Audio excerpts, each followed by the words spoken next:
से बल्ले का निशान वापस ले लिया गया है। सुप्रीम कोर्ट ने मुख्तसर फैसला सुना दिया है। पेशावर हाई कोर्ट का फैसला कलअदम करार दे दिया गया। पीटीआई इंट्रा पार्टी इलेक्शन गैर कानूनी करार दे दिया गया है और उसके साथ ही पीटीआई के वकील ने गुफ्तगू की और अब बानी रुकन पीटीआई अकबर एस बाबर भी मीडिया से गुफ्तगू कर रहे हैं। आज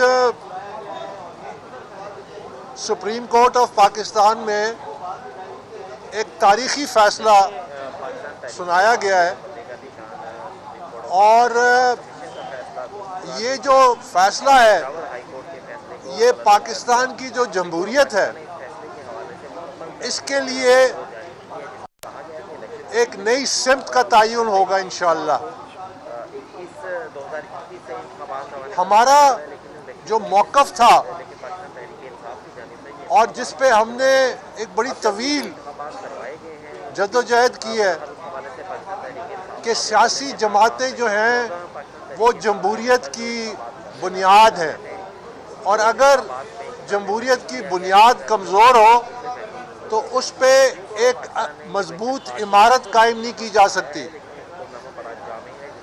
आज के फैसले ने उस मौक़िफ़ की तजदीद की है और हमें पूरा यकीन है कि जब वो तफसीली फ़ैसला आएगा उससे पाकिस्तान की जो सियासत है उसमें इंट्रा पार्टी इलेक्शंस की जो अहमियत है वो भी सामने आएगी और ये अमल जो है अब यहाँ रुकेगा नहीं।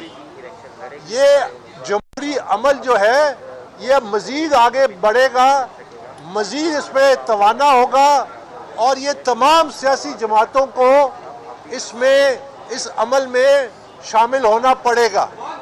तो इस लिहाज से हम समझते हैं कि हम अल्लाह ताला के शुक्रगुज़ार हैं कि ये एक बहुत बड़ी कामयाबी है। हम समझते हैं कि पाकिस्तान तहरीक इंसाफ को एक रोल मॉडल बनना था।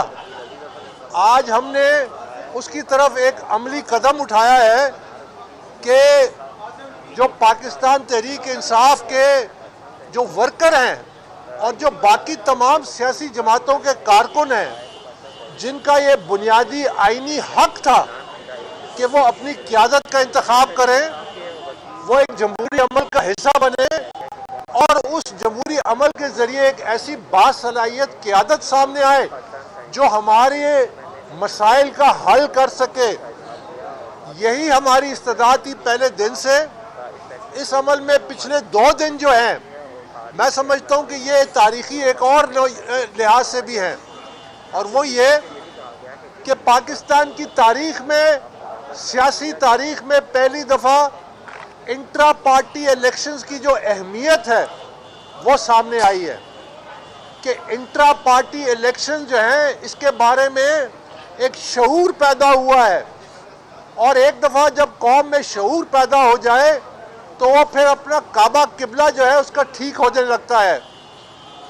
ये हमारी ये सियासी लीडरों की ये जिम्मेदारी है कि पाकिस्तान को एक तजदीद नौ की ज़रूरत है कि पाकिस्तान के जो जमहूरी निज़ाम है उसकी एक तजदीद नौ की ज़रूरत है। एक ऐसा निज़ाम जिसमें मायूसी ना हो, जिसमें उम्मीद हो, जिसमें हमारे बासलाहियत और बाकिरदार लोग सियासी अमल का हिस्सा बन सके और लीडरशिप रोल में आ सके। और तीसरी बात, पिछले 2 दिनों में अल्लाह ताला के करम से, अल्लाह की ज़ात है कि बड़े बड़े झूठ के बुत जो हैं वो टूटे हैं, बड़े बड़े झूठ के बुत टूटे हैं और सच्चाई जो है वो सामने आई है, आप सबके सामने आई है, कौमी मीडिया के सामने आई है। पिछले 2011 से हमने जब ये मुहिम शुरू की कि हम पाकिस्तान तहरीक इंसाफ को एक इदारा बनाएंगे, पहले फॉरेन फंडिंग का केस हुआ, उसमें अल्लाह ने सुरखरू किया। आज इंट्रा पार्टी इलेक्शंस का जो ये है मामला, इसमें भी अल्लाह ने सुरखरू किया और हम पे कौन सा इल्ज़ाम नहीं लगा, हम पे कौन सा कीचड़ नहीं उछाला गया। आपने पिछले 2 दिनों में देखा कि वो तमाम झूठ जो था वो धड़ाम से गिर गया। ये है वो वक्त सच्चाई का। आज सच्चाई जो है वो सामने आई है और इंशाल्लाह जब सच्चाई का रास्ता खुलता है तो उसको बड़ी से बड़ी कोई ताकत नहीं रोक सकती। और यही रास्ता है हमारे आगे फ्यूचर का। हमने इसी रास्ते पे चलना है और हमने इंशाल्लाह पाकिस्तान तहरीक इंसाफ से शुरू किया। अब ये बाकी जमातों में भी ये अमल जाएगा कि सियासी जमातों को हमने एक इदारा बनाना है, सियासी जमातों में हमने मेरिट लाना है। सियासी जमात के जो वर्कर हैं उनकी ये जिम्मेदारी नहीं है कि वो सड़कों पे मार खाएं और जेलें काटें और चंद शख्सियात और ख़ानदानों के इक़्तिदार के लिए महज एक सीढ़ी का काम करें। आज भी आप देख रहे हैं जो हर रोज़ाना के हिसाब से हालात बदल रहे हैं, जो मामलात सामने आ रहे हैं और जो बेचैनी फैल रही है वर्करों में अपने हकूक़ के लिए, इसका हमने निशानदेही की थी। वो इसीलिए है कि सियासी जमातों में मेरिट नहीं है, शख्सी और ख़ानदानी कंट्रोल है। हमने आज पहल अपनी जमात से की है। इंशाल्लाह ये अमल जो है अब आगे बढ़ेगा और पाकिस्तान में एक मजबूत जमहूरियत की बुनियाद रखेगा। बहुत बहुत शुक्रिया। बाबर साहब, बहुत बहुत मुबारक हो ये कामयाबी आपको। पूरी कौम की माएँ बहनें बच्चे पाकिस्तान तहरीक इंसाफ के कारकुन आपके लिए हाथ उठा के आपको दुआएं दे रहे हैं और ये कामयाबी उनकी दुआओं की वजह से आपका मुकद्दर बनी है। आपके साथ ये 14 लोग जो खड़े हैं ये इस बात का सबूत है कि आप लोग एक ही प्लेटफॉर्म से आए और आप लोगों की जद्दोजहद एक ही तरह से आई। आपने शुरू में दावा किया था कि मैं अलग तरह से आया हूं, मेरे पीछे कोई नहीं है और हम 14 जो लोग हैं हमारा आपस में कोई ताल्लुक नहीं है। आज आप 14 लोग एक जगह पे खड़े हैं, इसका मतलब ये नहीं लिया जा सकता कि आप लोगों को कहीं से हैंडल किया गया है और आप लोगों को सुप्रीम कोर्ट पहुँचाया गया है। और बल्ला वापस लेने से कौन सी जमहूरियत मुल्क में वापस आने जा रही है? देखिए सबसे पहले तो ये कि हम सब तहरीक इंसाफ के कारकुन हैं और आज सुप्रीम कोर्ट में बारहा ये उनसे पूछा गया कि आप सबूत लाइए कि ये पाकिस्तान तहरीक इंसाफ के कारकुन नहीं है। ये सबके सामने हुआ, ये कौमी नेशनल टेलीविज़न के सामने लाइव हुआ कि वो किसी किस्म का कोई सबूत नहीं ला सके। जो 10, 12, 14 साल से कहते थे कि अकबर बाबर पाकिस्तान तहरीक इंसाफ का हिस्सा नहीं है, कल उन्होंने पहली दफ़ा तस्लीम किया कि मैं पाकिस्तान तहरीक इंसाफ का फाउंडिंग मेंबर हूँ लेकिन रुकन नहीं हूँ, मेंबर नहीं हूँ। आज जब उनसे बारहा पूछा गया कि आप कोई सबूत तो सामने लाएं, किसी किस्म का कोई सबूत सामने नहीं आया, किसी किस्म की कोई डॉक्यूमेंट सामने नहीं आया कि मैं पाकिस्तान तहरीक इंसाफ का मेंबर नहीं हूँ। तो ये सच्चाई की कामयाबी है। इसी तरह बाकी जो हैं ये तमाम पाकिस्तान तहरीक इंसाफ के कारकुन हैं। इन्होंने आके इनफरादी तौर पे आज मुअज़्ज़ज़ अदालत के सामने अपने बारे में जो हक़ाइक़ रखे उसको किसी ने नहीं जुटलाया, उसको किसी ने कोई कागज़ तक पेश नहीं किया कि ये पाकिस्तान तहरीक इंसाफ के रुकन नहीं है। हमने ये मामला जिस तरह तहरीक इंसाफ में फ़ॉरेन फंडिंग का केस था, इसी तरह ये जो मामला पहुंचा है इंट्रा पार्टी इलेक्शन का, ये 23 नवंबर को जब पहला इलेक्शन कमीशन का फैसला आया और जिसमें ख़तरे की घंटी बजाई गई कि आपने 1.5 साल से कानून को फॉलो नहीं किया, आपने इंट्रा पार्टी इलेक्शन शफाफ पार्टी में नहीं कराए और इसकी सज़ा ये दी जा सकती है, तब जाके हमने इस मामले में अपना अमल दखल शुरू किया।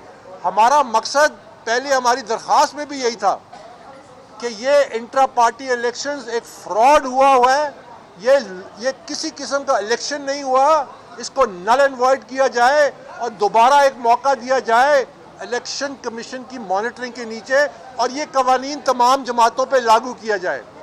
अब ये यकीनन आने वाले वक्त में पाकिस्तान तहरीक इंसाफ को एक शफाफ इलेक्शन कराने पड़ेंगे और इंशाल्लाह उस पर हम जो अपनी कोशिश कर सकते हैं वो करेंगे। एजेंडा हमारा सिर्फ यही था। ये बताइए, अगर इलेक्शन होते हैं तो आप जीत कर चेयरमैन बनेंगे और कौन सी ऐसी सच्चाई है जो 9 मई के बाद आपकी सच्चाई साबित हो रही है? आपने 2021 के इलेक्शन में आप नहीं जीत सके, 2011 से आपको पार्टी से निकाल दिया गया है, हर काम आपने पार्टी के खिलाफ किया और आप खुद को पाकिस्तान तहरीक इंसाफ का कारकुन कहते हैं। अभी कौन सी सच्चाई है जो 9 मई के बाद आपका साथ देना शुरू हो गया? मेरे ख्याल में ये बात अगर आज के बाद भी तय नहीं हुई कि मैं पीटीआई का मेंबर हूं कि नहीं हूं, तो फिर आप थोड़ा सा आज की कार्रवाई देख लें। सुप्रीम कोर्ट के सामने पीटीआई लाजवाब थी बारहा इस्तफार के बाद कि कोई तो आप कोई डॉक्यूमेंट पेश करें कि मैं मेंबर नहीं हूं, वो पेश नहीं कर सकी और शॉर्ट ऑर्डर में भी लिखा है। तो भाईजान हम अपनी इस मीडिया से हम सबसे कि देखिए शकूक और शुबात फैलाना बड़ा आसान है। आपने अगर किसी शख्स के किरदार को जज करना है तो उसके माजी का जो अमल है उसको सामने रखें।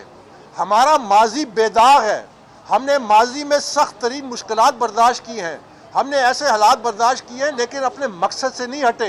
ये वो वक्त था जब पाकिस्तान तहरीक इंसाफ की हुकूमत थी, जब वन पेज डॉक्ट्रिन चल रही थी, हमने इस्तकामत का मुजाहरा किया। हम इंशाल्लाह अपने मकसद से जुड़े रहेंगे और ये जो जमहूरियत का सफ़र है इसको आगे लेके जाएंगे।